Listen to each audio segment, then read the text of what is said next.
Happy Monday and welcome back to the podcast. It is the week of the boot camp and I'm so excited. I am sharing a really good episode with you today. It is all about pelvic organ prolapse after birth because you may have felt heaviness or pressure down there and wondered if something just wasn't quite right. And if that's the case, you're not alone. This is very common. Pelvic organ prolapse, also known as POP, is more common than you think, but it is rarely talked about. So in today's episode, leading up to the boot camp, we are breaking the silence and diving into what prolapse is, why it happens after birth, and most importantly, what you can do to heal naturally. Whether you're newly postpartum or years into motherhood, this episode is going to empower you with the knowledge and the practical steps to feel strong and supported again. So let's get into it. I cannot wait. Feeling exhausted, overwhelmed, and like you've lost yourself in the postpartum chaos, struggling to rebuild your strength, heal your core, and feel confident in your body again? Hey mama, I'm Val, a functional sports dietitian, postpartum fitness coach, and a mama who understands exactly what you're going through. Welcome to the Strong and Nourished Mama podcast, where I help busy moms like you regain your energy, rebuild strength, and feel amazing through simple, science-backed nutrition and fitness strategies. If you're ready to go from depleted to strong, nourished, and unstoppable, you're in the right place. Let's dive in. Are you feeling frustrated every time you try to work out because your core just doesn't feel the same? Or maybe you're still dealing with that lingering postpartum belly, maybe some back pain, or even peeing a little when you sneeze or run after your toddler. You've tried to do crunches, planks, or even random workouts that you've seen on social media or Instagram, wherever you're looking, but nothing seems to be helping, at least not in a way that feels sustainable. I was right where you are. I was struggling with a weak core, diastasis recti, that ab separation, and the urge to get back into my exercise routine as soon as possible after having my baby girl.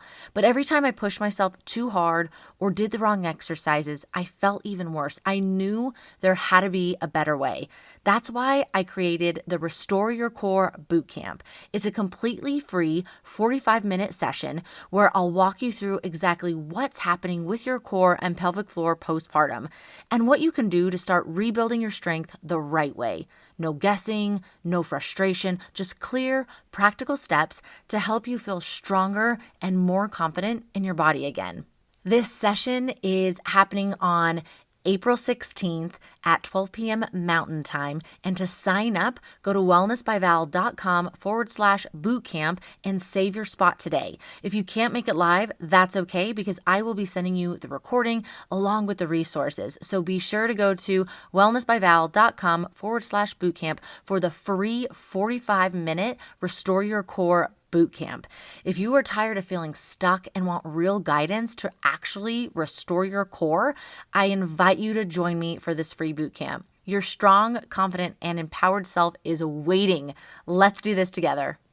The Restore Your Core Bootcamp is happening in just 2 days, this Wednesday, April 16th at 12 p.m. Mountain Time. And we've talked about so many things leading up to the bootcamp just to prepare you with everything that you need to know. You're going to learn so much more and actually how to use what you learn in the bootcamp. So be sure to sign up for that at wellnessbyval.com/bootcamp. Something we haven't touched on that I really wanted to talk about is pelvic organ prolapse. And this is something that I've worked with clients personally on in helping them incorporate different techniques and movements to be able to support prolapse. Now, something that I'm going to repeat probably a lot in this episode is a pelvic floor physical therapist. We have to meet with our pelvic floor physical therapist. I highly recommend, whether you have prolapse or not, you're pregnant, you're postpartum, wherever you are in your motherhood journey, to meet with a pelvic floor physical therapist at least once. You're going to get a lot of great insight, but this is going to be especially important with pelvic organ prolapse. So one example I have with pelvic organ prolapse, also known as POP, is with a client and a friend of mine, and she was able to work with me, and she's also has a pelvic floor physical therapist who's helped her tremendously, and she's able to incorporate the different things that she's learned and techniques, breathing techniques, lifting techniques, and just more awareness to be able to help with organ prolapse. So let's dive into it. Let's get into it. What is pelvic organ prolapse? Pelvic organ prolapse is this downward descent, protrusion, or herniation of the pelvic floor organs, so the bladder, the bowel, the uterus, and it's down descent, downward descent toward the vaginal opening. And this can be divided into anterior, posterior, or apical vaginal compartments. And a lot of the times women can have a combination prolapse of all three compartments because it's very dynamic. Prolapse just isn't one thing, and 2/3 of women have combined prolapse in all three of these areas. So anterior is the front of the body and posterior is the back of the body. So it kind of just depends on what the person's tendencies are, what their habits are, and everything that's led up to that point, and how they're managing everything, which we're going to dive into that. So it can be a slight shift or it can be more considerable movement in that downward descent toward the vaginal opening. And there's different degrees of POP, and it's measured on a 0 to 4 scale. So 0 is no pelvic organ prolapse, 4 is max descent. The vaginal walls or the uterus are outside of the vagina. And this is mostly common for women are going to be the 1 or the 2 grade. And it's going to be less common for a grade 3 or 4. And this is according to different surveys. So to be able to actually be assessed, meeting with your pelvic floor physical therapist is going to be really key because they can actually examine. At least 40% of women globally will experience prolapse in their lifetime, and 50% of women who have given birth. So after giving birth, it is not uncommon for women to experience prolapse and be on the spectrum of the grades, right? So if there are 2, you can always go to a 1, and we're going to talk about that a little bit. So it's a disturbing problem, and it affects so many women and, of course, our quality of life. And there is a high percentage of women who are over or past their fertile years, right? Maybe they're postmenopausal and there's hormonal changes, and that's occurring in about 50% of women. And this can be due to, of course, the hormone changes that are occurring in the perimenopause transition and then, of course, after menopause, but also just weakness over time, how we are managing pressure, our core and our pelvic floor health. So, of course, we're talking about postpartum after having a baby, but all of that, whether we had kids in our 20s, our 30s, or whenever, that's going to influence our pelvic floor and our core health later in life. There are different types of prolapse, and it can be one or more of the following. So the anterior wall, where the bladder or the urethra pushes against the front of the vagina, that's going to be the most common. The posterior wall, where the rectum pushes against the back wall of the vagina, and then the uterine prolapse of the uterus into the vaginal canal. Really, any organ in the pelvis can shift and move, and it's not uncommon after you have a baby. I remember when I went back to my pelvic floor of PT after giving birth, she was doing an assessment and she's like, oh yeah, your bladder's now a little over here. That's totally normal. And I was like, oh man, that's kind of interesting. But it's normal for things to shift and move after childbirth.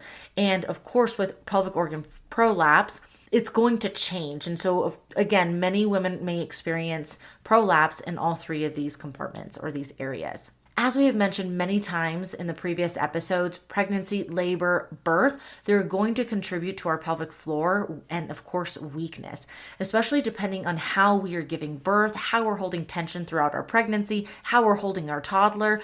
All of those things matter.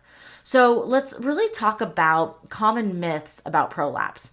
Now, prolapse cannot be reversed, but there are so many things that can be done to help improve symptoms and our quality of life. And that's really important. And some women may get to a point where they're asymptomatic. So they have a significant improvement in the laxity of tissues, how they're feeling, how they're functioning, their strength, their coordination, and how they're moving. So the grade can definitely improve. So it can go from a 2 grade to a 1 grade. Symptoms are going to be really important to pay attention to because that's what's going to provide the most feedback. And then, of course, having an exam with your pelvic floor physical therapist and working with a coach to be able to assess how you're moving. Now, signs and symptoms of pelvic organ prolapse or symptoms that moms shouldn't ignore. Maybe they don't know that they have prolapse yet. Heaviness, pressure or pelvic pressure is going downward into the vagina. Fatigue, especially at the end of the day, your pelvic floor is very tired. So maybe you were fine sneezing and lifting and coughing earlier in the day, but the more stress you have as the day goes on, you're noticing, man, I'm starting to leak more, or other things are happening. Maybe there's painful during sex, or you have this bulging sensation. You feel like something is falling out. Like, man, it feels like a tampon is falling out, or what's going on? There also may be, as I mentioned, urinary leakage, difficulty emptying the bladder, constipation, because all of that's going to impact other organs, our pelvic floor, and the pressure that's going on. So some causes and concerns, of course, a vaginal birth is going to influence how we're giving birth, especially depending if there were forceps or a vacuum delivery used, and if we're bearing down, like really pushing, like to push your baby out, or even if you are constipated, have slow motility, that's going to impact the pelvic floor muscles too. Genetics are definitely going to play a role in if your mom, your grandma, your aunts have it, and depending on the tissue, the laxicity of your tissue and healing.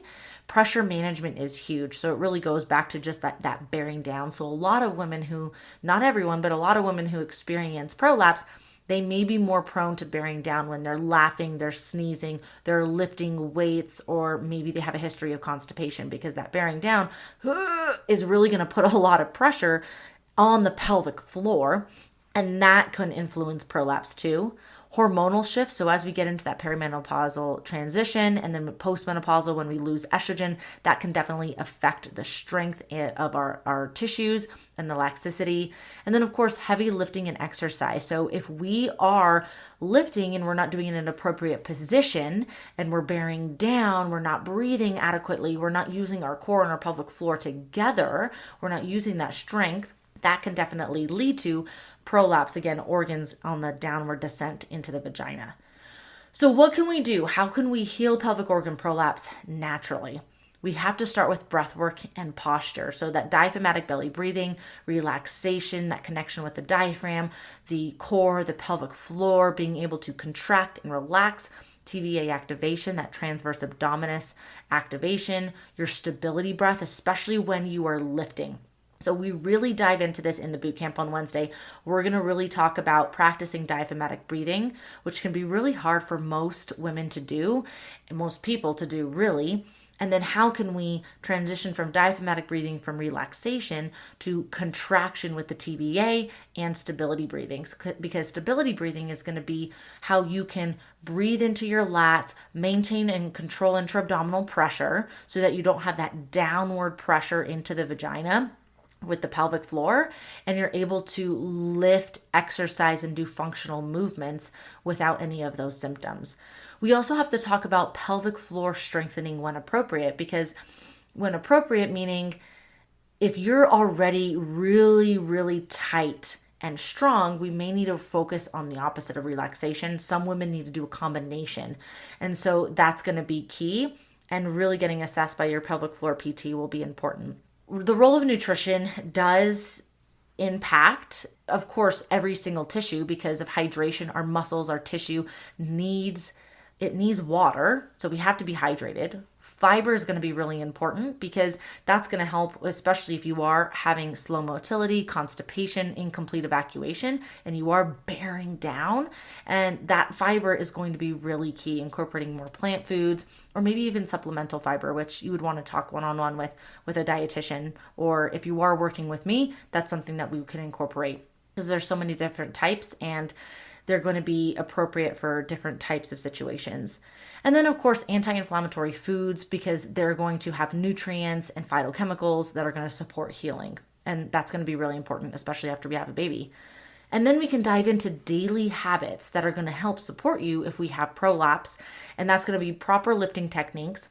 So think outside of the gym, think in the home, lifting the laundry basket, maybe you're hunched over putting dishes away, picking up your baby off the ground. How are you picking them up? How are you standing up, getting out of bed?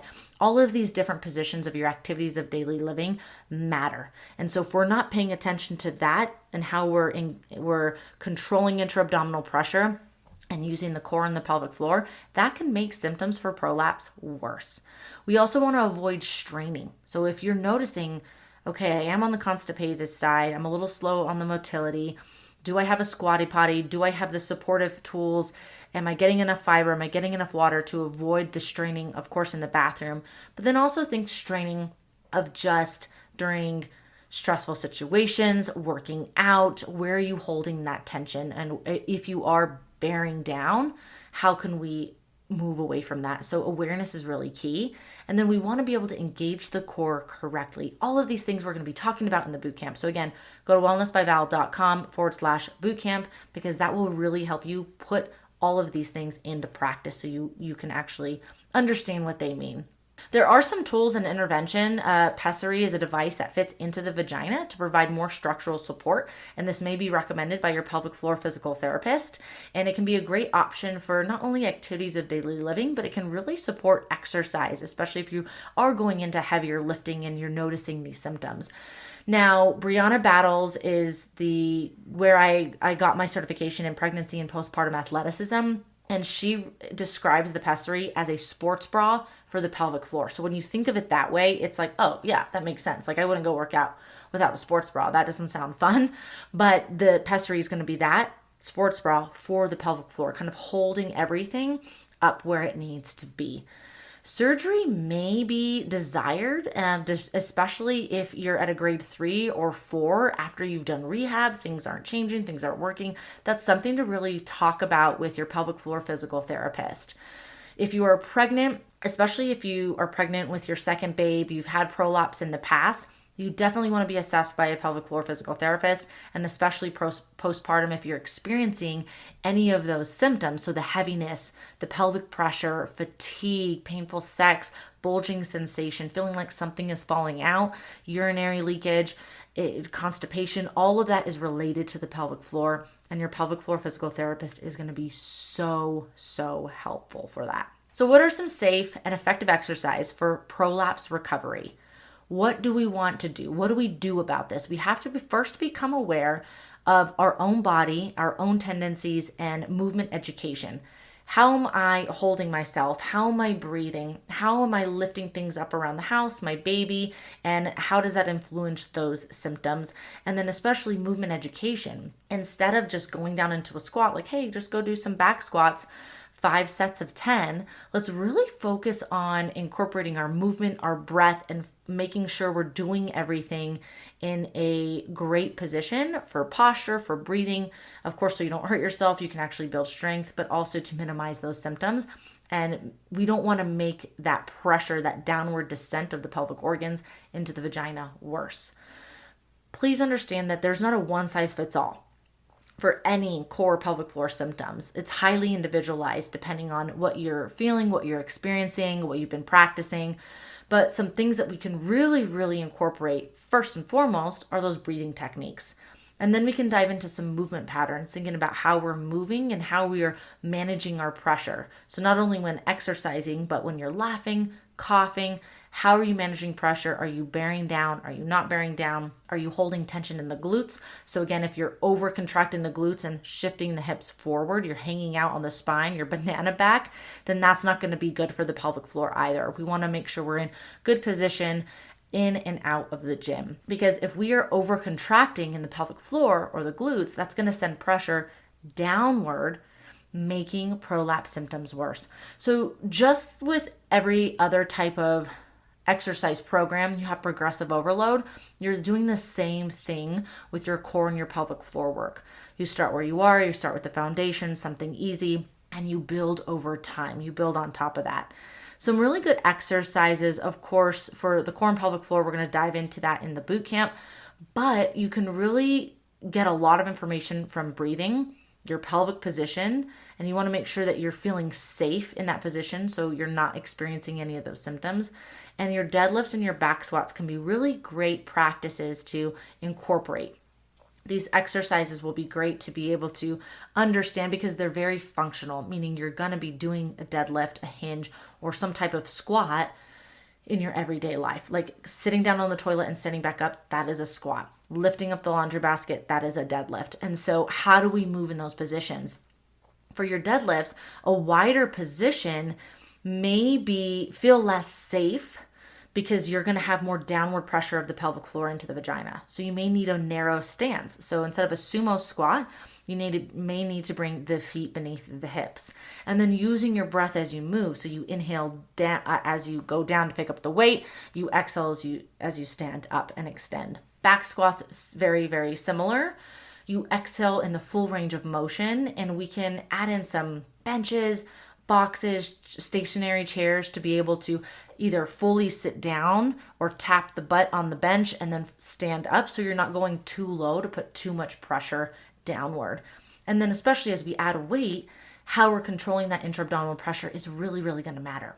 And finishing at the squat as well as the deadlift, any hip extension, because let's say, imagine you're doing a squat, whether it's a goblet squat or a back squat, you inhale as you go down into the concentric movement, and then you exhale as you stand up on the eccentric. Now, when you stand up, you don't want to thrust your hips forward. You don't want to overly engage the glutes because that's going to put more pressure on the pelvic floor and you're more than likely going to hurt your low back. So stance is important. Now, what are some things that we want to avoid? We may want to avoid some high impact exercises, especially at the beginning. So again, you want to focus on those foundations. You want to focus on those basics before you add in those high impact exercises. That's where the progressive overload comes in. That's eventually going to come into your workout routine. And then we have to make sure we have the proper technique when we are lifting, not just heavy things, but anything. If you have the proper technique lifting your baby and the laundry basket and the diaper bag, that's going to transition into the gym when you go into heavy lifting. And then don't forget, of course, to see a pelvic floor physical therapist to assess further. I also want to talk about mindset because when we are in this period, of course, we're very vulnerable and it's a lot. There's a lot going on when you're postpartum. Of course, when you're pregnant and when you're a new mom, whether you're a seasoned mom, when you're postpartum, you're healing and you're recovering and you have prolapse, sometimes we may feel like, man, what did I do wrong? I feel broken, or I won't be able to do X, Y, and Z for the rest of my life. And that can go with any type of core pelvic floor symptom that we're experiencing. But I want you to understand that if you have prolapse, if you have any of those symptoms, first, let's get assessed with a pelvic floor physical therapist and know that you did nothing wrong. When we can focus on our mindset shifts and really become aware of our current tendencies and our habits, we can shift things. You are not broken. You are not limited for life. There are so many things that you can incorporate, that we can do to be able to focus on the healing process. And it's really important to be patient and stay consistent in your healing journey. And then being able to connect with other moms and have that encouragement and just talking with moms who are going through similar or same situations, it makes all the difference. And so that's another reason why I wanted to put together this boot camp so that us moms, we can come together, we can talk, we can connect, because sometimes, especially that first year, the first 6 months postpartum, it can be a lonely journey. And then especially if we are experiencing any of these symptoms, such as prolapse or diastasis recti or urinary incontinence, sometimes we don't want to talk about these things with other people. So let's do a quick recap. Pelvic organ prolapse, also known as POP, it's very common. It's this downward descent protrusion of the pelvic floor organs, your bladder, your bowel, your uterus, down towards the vaginal opening. It's really important to get assessed with a pelvic floor physical therapist to see the grade and, of course, other things that you can do to help heal and recover. And we have to be aware of these symptoms: the heaviness, the pressure, the fatigue, the painful sex, the bulging sensation, and be able to talk about that with our pelvic floor physical therapist, because that's really going to help, because the interventions that we add in are going to be for symptom management and how we can heal and recover. There are so many things that we can do if we have prolapse to be able to heal and to make symptom management just better and improve quality of life. And we're going to dive into most of that in the boot camp. So be sure to sign up for that. If you are experiencing prolapse, know that you are not broken. You are not limited for life. There are so many things that can be done, that we can integrate into our lifestyle at home, in the gym, outside of the gym, wherever you are, to be able to help with symptom management, to heal and to recover. Please give yourself grace, mama, and join us in the boot camp, because we're going to dive into way more information that can help you become strong and confident as a postpartum mom. Join at wellnessbyval.com/bootcamp. I cannot wait to see you there. It's going to be so much fun.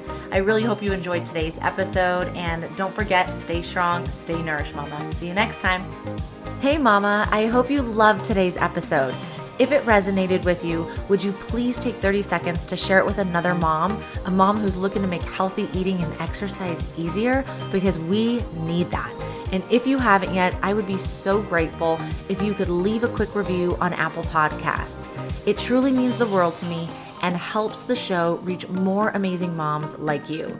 All right, time to chase my toddler around. Stay strong and nourished, and I will be back on Monday with another episode. Talk soon.